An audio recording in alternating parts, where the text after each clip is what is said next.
시편 126편 1절부터 6절 말씀. 여호와께서 시온에 포로를 돌려 보내실 때에 우리는 꿈꾸는 것 같았도다. 그 때에 우리 입에는 웃음이 가득하고 우리 혀에는 찬양이 찼었도다. 그 때에 문 나라 가운데서 말하기를 여호와께서 그들을 위하여 큰 일을 행하셨다 하였도다. 여호와께서 우리를 위하여 큰 일을 행하셨으니 우리는 기쁘도다. 여호와여, 우리의 포로를 남방 시내들 같이 돌려보내소서. 눈물을 흘리며 씨를 뿌리는 자는 기쁨으로 거두리로다. 울며 씨를 뿌리러 나가는 자는 반드시 기쁨으로 그 곡식단을 가지고 돌아오리로다. 아멘. 본문은 이스라엘 멸망 후에 바벨론의 포로로 잡혀갔던 자들이 해방을 받고 고향으로 돌아오면서 지은 노래입니다. 그날의 분위기를 너무나도 생생하게 기록을 하고 있죠. 그들은 너무 좋았습니다. 너무 기뻤습니다. 꿈인지 생신지 분간이 안 될 정도라서 아마 자기 살갗을 꼬집어 보기도 했을 것입니다. 콧노래는 절로 나왔을 겁니다. 이 사람들이 그렇게 기뻐했던 이유는 70년 만에 해방을 받았기 때문이죠. 또한 그보다 더 큰 이유가 있습니다.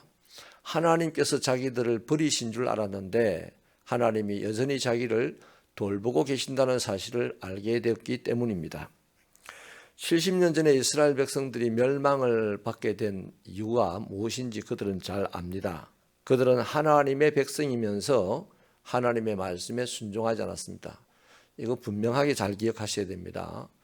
하나님의 백성이면서 하나님의 말씀에 순종하지 않는 신앙이 하나님의 백성이 아니면서 하나님의 말씀을 거절하는 불신앙보다도 훨씬 더 끔찍하고 무서운 역사적 결과들을 초래하기 때문입니다. 다시 말씀드립니다. 하나님의 백성이면서 하나님의 말씀에 순종하지 아니한 것 또한 하나님 대신에 우상을 자신들의 신으로 섬겼던 것, 이로 말미암아 하나님이 진노하시고 그들을 심판하셨기 때문에 70년 동안 바벨론의 포로 생활을 했던 것입니다. 시편 137편은 그렇게 심판받은 이스라엘 백성들이 바벨론의 그발 강가에 매일같이 모여 앉아서 그렇게 슬프게 울었습니다. 고국 산천을 그리워했습니다. 오늘 죽을지 내일 죽을지 알 수 없는 두려운 상황에서 그렇게 울었던 것이죠. 그렇게 70년이 차도록 눈물로 기도하며 지냈던 것입니다. 그런데 놀랍게도 하나님께서 그 마음을 돌이키시고 다시 이스라엘 백성들을 위하여 큰 일을 행하신 것입니다. 하지만 아직 기한이 완벽하게 완성된 것은 아니죠. 그래서 이스라엘은 계속해서 기도할 필요가 있었습니다. 아직도 바벨론에 남아있는 포로들이 고향으로 돌아와야 했고 또 옛날 지금은 황폐해졌지만 옛날에 그 풍성했던 또 풍요로웠던 이스라엘을 회복해야 될 필요가 있었기 때문에 여전히 그들은 기도해야 합니다. 이스라엘 백성들은 이것을 다시 고향으로 다들 돌아올 것이고 또 이스라엘이 영광스럽게 회복될 것이라는 것을 이제 확신할 수 있었습니다. 그 확신에 찬 표현이 바로 눈물을 흘리며 씨를 뿌리러 가는 자는 기쁨으로 거둘 것이다 하는 이 표현입니다. 이것은 이전에 70년 동안 바벨론의 강가에서 울다가 하나님의 은혜를 입고 최근에 고향으로 돌아온 이 경험이 이런 확신 가운데 있게 한 겁니다. 경험이 없는 확신은요 아무 쓸데없어요. 그래서 우리 새벽교 성도 여러분들은 신앙생활을 하면서 스스로가 하나님을 경험하게 되기를 바랍니다. 믿음은 생기지만 말씀을 들어서 생기지만 경험이 되지 않으면 그 믿음을 자신의 삶에서 실행해 옮기기가 어렵다는 거죠. 이스라엘 백성들이 기쁨으로 거둔 곡식단은 분명히 포로에서 귀환된 것입니다. 그렇다면 그들이 뿌린 눈물의 씨앗은 무엇이겠습니까? 70년 동안의 기도였죠.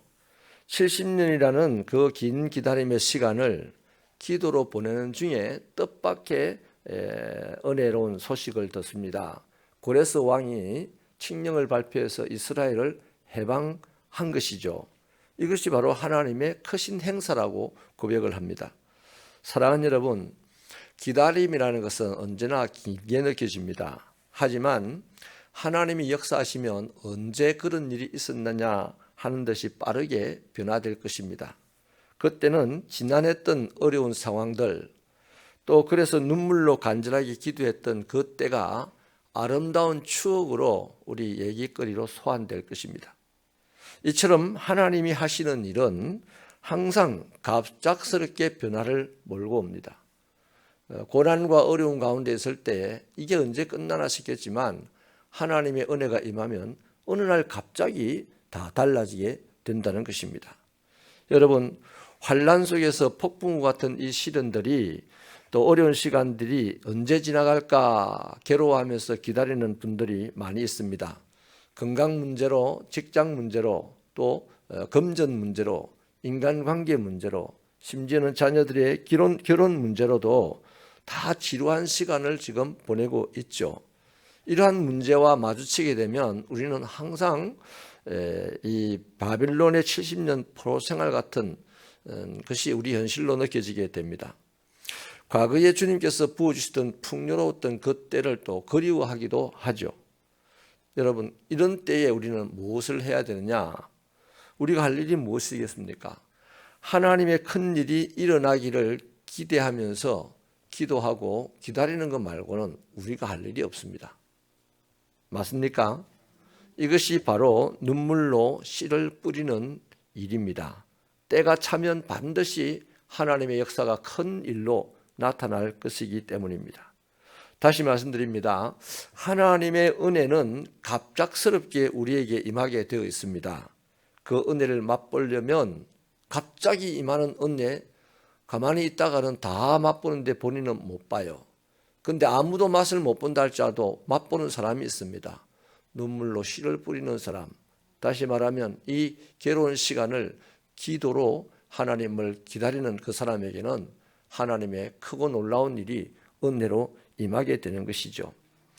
바로 이 과정을 지나야만, 눈물로 씨를 뿌리는 이 과정을 지나야만 하나님의 약속을 이루시는 그 현장을 자기 눈으로 볼 수 있습니다. 제가 우리 성도들 몇 분에게 기도하는 제목이 있습니다. 하나님, 이 사람의 육신이 멀쩡할 동안에, 건강할 동안에, 두 눈이 반짝반짝 빛날 동안에 이 집안이 잘 되는 것을 똑똑히 보게 하여 주십시오. 우리 교회 어른들을 위해서 기도하는 내용도 이겁니다. 하나님, 어른들이 오랫동안 생존하셔서 건강한 눈으로 새벽교회의 아름다운 성장을 보게 하여 주십시오. 이 기도를 드립니다. 여러분, 기도하는 사람이 기다릴 수가 있고 기다리는 사람은 반드시 기쁨으로 거두는 것이 있을 텐데 그게 바로 하나님 주시는 열매입니다. 그 사람은 이렇게 노래하겠죠. 내가 여호와를 기다리고 기다렸더니 귀를 기울이사 나의 부르짖음을 들으셨도다.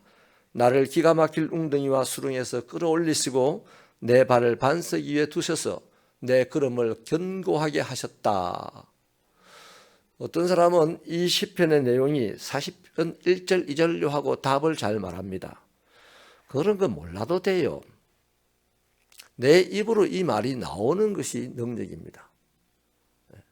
그런데 우리 대부분이 성경 퀴즈에는 1등하면 2등하면 서러울 정도로 실력을 갖고 있는데 그 말씀이 자신의 삶에서 체현되어지고 경험되어지는 것을 보기가 쉽지 않다는 것이죠.